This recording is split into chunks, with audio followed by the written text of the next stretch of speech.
KPSC ನಡೆಸಿದಂತ KS ಪರೀಕ್ಷೆಯಲ್ಲಿ English ಇಂದ Kannada translation ಅಲ್ಲಿ 1-2 ಕ್ವಶನ್ ಲಾಸ್ಟ್ ಟೈಮ್ ಆಗಸ್ಟ್ 27ನೇ ತಾರೀಕು ಮಾಡಿದ್ರು ಎಕ್ಸಾಮ್ಸ್. ಅದಕ್ಕಿಂತ 2ನೇ ಬಾರಿ ಸಾಕಷ್ಟು ಮಿಸ್ಟೇಕ್ ಆಯಿತು. ಅದನ್ನು ನಾವು ಖಂಡಿಸಿ ತುಂಬಾ ಹೋರಾಟ ಮಾಡಿದ್ವಿ. ಕರ್ನಾಟಕ ರಕ್ಷಣಾ ವೇದಿಕೆ ನಾರಾಯಣಗೌಡರು ನೇತೃತ್ವದಲ್ಲಿ ಫ್ರೀಡಂ ಪಾರ್ಕ್ ಅಲ್ಲಿ ಆದ್ಮೇಲೆ ಅವರದಿಂದ ರಣಿ ಮಾಡಿದ್ವಿ, ರಕ್ತಪತ್ರ ಚಳುವಳಿ ಮಾಡಿದ್ವಿ, ಅಖಿಲ ಕರ್ನಾಟಕ ರಾಜ್ಯ ವಿದ್ಯಾರ್ಥಿ ಸಂಘಟನೆಯಿಂದ ಪಾದಯಾತ್ರೆ ಮಾಡಿದ್ವಿ ಧಾರವಾಡದಿಂದ ಬೆಂಗಳೂರು ತನಕ.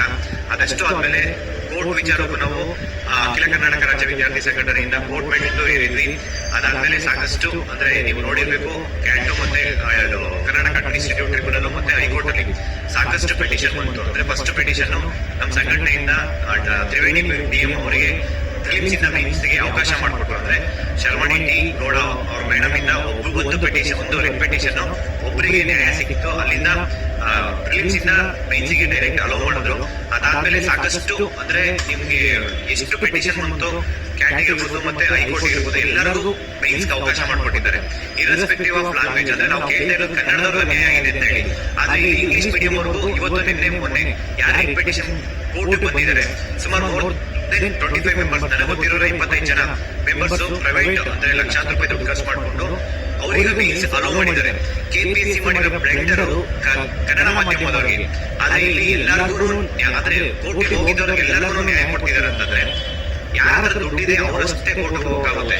ಬಡವರು ಹೋಗಕ್ಕಾಗಲ್ಲ, ಮಧ್ಯಮ ವರ್ಗದವರು ಹೋಗಕ್ಕಾಗಲ್ಲ, ಹಿಂದುಳಿದ ವರ್ಗದವರು ಹೋಗಕ್ಕಾಗಲ್ಲ, ರೈತರ ಮಕ್ಕಳು ಹೋಗಕ್ಕಾಗಲ್ಲ. ಹಿಂಗೆಲ್ಲ ಇದ್ದಾಗ ದಯವಿಟ್ಟು ನಾವು ಮಾನ್ಯ ಮುಖ್ಯಮಂತ್ರಿ ಸಿದ್ದರಾಮಯ್ಯ ಸರ್ಗೆ ನಾವು ಮನವಿ ಮಾಡ್ಕೊಳ್ಳೋದೇನಪ್ಪ ಅಂದ್ರೆ ಕನ್ನಡ ತಪ್ಪಾಗಿದೆ ಅಂತ ನೀವು ಅಸೆಂಬ್ಲಿಲೂ ಹೇಳಿದ್ರಿ, ಪೂರ್ವಭಾವಿ ಸಭೆ ಕರೆದು ನಾವು ಕನ್ನಡ ಅಭ್ಯರ್ಥಿಗಳಿಗೆ ನ್ಯಾಯ ಕೊಡ್ತೀವಿ ಅಂತ ಹೇಳಿದ್ರಿ. ಆದ್ರೆ ಇಲ್ಲಿವರೆಗೂ ನೀವು ಯಾವುದೇ ಸಭೆ ನಡೆಸಿಲ್ಲ, ಕನ್ನಡ ಅಭ್ಯರ್ಥಿಗಳಿಗೆ ನ್ಯಾಯ ಕೊಡಿಸಿಲ್ಲ. ಆದ್ರೆ ಇವತ್ತಿನ ದಿನ ಕೋರ್ಟ್ ಹೋಗಿರೋರೆಲ್ಲರೂ ನಾವು ಪ್ರತಿಭಟನೆ ಮಾಡಿರ್ಬೋದು, ಕೋರ್ಟ್ ವಿಚಾರಕ್ಕೆ ಹೋಗಿರ್ಬೋದು, ಪ್ರತಿಯೊಂದು ಸ್ಟೂಡೆಂಟ್ಸ್ ಎಲ್ಲರಿಗೂ ನ್ಯಾಯ ಸಿಗ್ತದೆ ಅಂತ ಹೇಳ್ಬಿಟ್ಟು ಅವ್ರು ಎಲ್ಲಾ ವಿಚಾರದಲ್ಲೂ ಫಂಡ್ಸ್ ಇರ್ಬೋದು ಮತ್ತೆ ಅವ್ರು ಬಂದು ಪ್ರೆಸೆಂಟ್ಸ್ ಇರ್ಬೋದು, ಹೋರಾಟಕ್ಕೆ ಹೋದ್ರೆ ಪ್ರತಿಯೊಂದು ಹೋರಾಟಕ್ಕೂ ಅವರು ವಿದ್ಯಾರ್ಥಿಗಳು ಬಂದು ನಮ್ಮ ಜೊತೆ ಕೈ ಜೋಡಿಸಿದ್ರು. ಆದ್ರೆ ಇವತ್ತು ಬರೀ ಸ್ಟಾರ್ಟಿಂಗ್ ಅಲ್ಲಿ 84 ಜನ ಪಿಟಿಷನ್ಸ್ ಯಾರು ಕ್ಯಾಟ್ ಹೋಗಿದ್ರು, ಅದರಲ್ಲಿ ಸ್ವಲ್ಪ ಜನಕ್ಕಷ್ಟೇ ಸಿಕ್ಕಿತ್ತು, 34 ಜನಕ್ಕೆ. ಅದಾದ್ಮೇಲೆ ಇವತ್ತು ಶರ್ಮಣಿ ಟಿ ಗೌಡ ಅವರು ಮೇಡಮ್ ಇನ್ನೊಂದು ಪಿಟಿಷನ್ ಹಾಕಿದ್ರೆ ಪಿಟಿಷನ್ ಸುಮಾರು 17 ಜನಕ್ಕೆ ಮತ್ತೆ ರಿಲೀಸ್ ಸಿಕ್ತು. 14452 ರಿಪಿಟೇಷನ್ ನಂಬರ್ ಅವರು ಇವತ್ತು ರಿಲೀಸ್ ಸಿಕ್ಕಿದೆ. ಅದೇ ರೀತಿ ನಾವು ಕ್ಯಾಟ್ ಹೋಗಿದ್ವಿ 350 ಜನದ್ದು. ಅದ್ರ ನಂಬರ್ ಜಾಸ್ತಿ ಇರೋದ್ರಿಂದ ಆ ನಂಬರ್ ಲೆಗಸಿ ಆಗ್ಬೇಕಾಯ್ತು. ಲೆಗಸಿ ಆಗೋದ್ರಿಂದ ಸ್ವಲ್ಪ ಡಿಲೇ ಆಗ್ತೋ ಪ್ರೋಸೆಸ್. ಎಲ್ಲಾನು ಅಬ್ಜೆಕ್ಷನ್ ಎಲ್ಲ ಕ್ಲಿಯರ್ ಮಾಡಿದೀವಿ.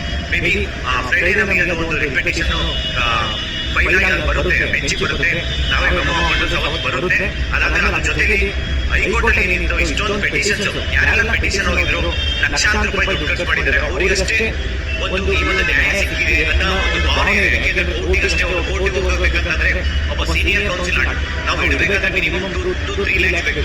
ಒಂದು ಏರಿಯಾಗೆ 2 lakhs ತಗೊಂತಾರ. ಅದರಲ್ಲೂ ಸ್ವಲ್ಪ ಇನ್ನು ಸೀನಿಯರ್ ಅಂತಂದ್ರೆ ಒಂದು ಪರ್ ಏರಿಯಾಗೂ 5 lakhs ಪೇ ಮಾಡಬೇಕಾಗುತ್ತೆ. ಅಂದ್ರೆ ಮಾನ್ಯ ಮುಖ್ಯಮಂತ್ರಿ ಸಿದ್ದರಾಮಯ್ಯ ಸರ್ ಅರ್ಥ ಮಾಡ್ಕೋಬೇಕು.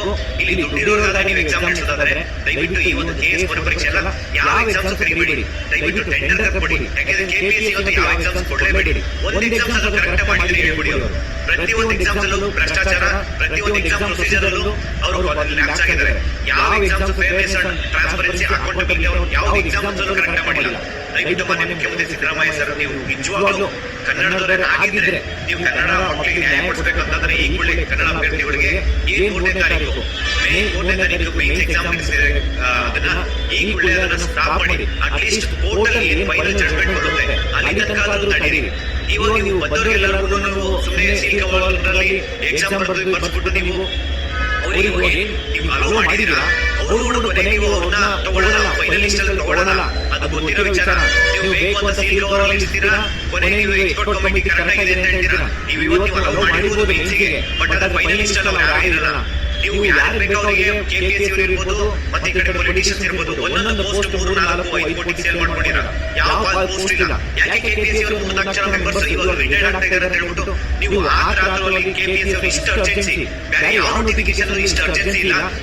ಈ ನೋಟಿಫಿಕೇಶನ್ ಅಲ್ಲಿ ಇಷ್ಟು ಅರ್ಜೆನ್ಸಿಯಲ್ಲಿ ನೀವು ಎಕ್ಸಾಮ್ಸ್ ಕಂಡಕ್ಟ್ ಮಾಡ್ಬಿಟ್ಟು ಈ ಒಂದು ನೋಟಿಫಿಕೇಶನ್